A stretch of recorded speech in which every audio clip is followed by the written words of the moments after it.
Imagine you have a list of people, and in that list of people, some might not have any address. So how do you write a SQL query to make sure to show every person in that table? Hi everyone, this is Hena, and in today's video, we are going to solve a classic SQL join question in LeetCode. Let's jump right in. We are given two tables, person and address. In the person table, we have person ID, last name, and first name column. In the address table, we have address ID, person ID, city, and state columns. Person ID in both tables are the matching column.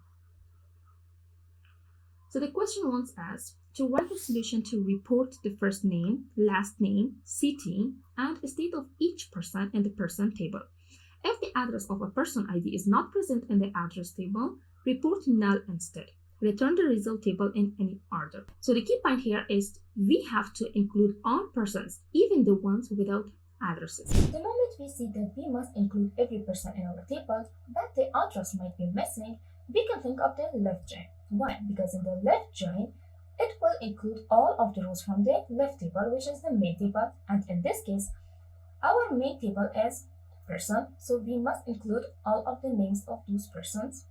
But also in the left join, it will only include the matching rows from the right table, which is in this case the address. So if we have any address, it will show us that address, but if we don't have any address, then it will show us null. Let's write the SQL query step by step.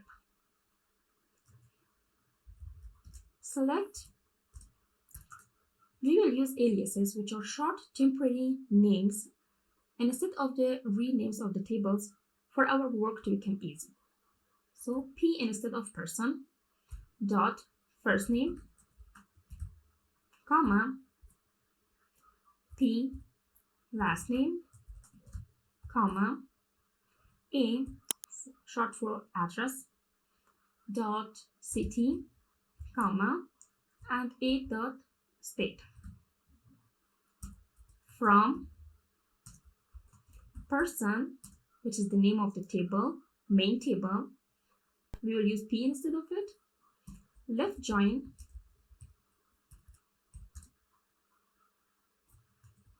address, A.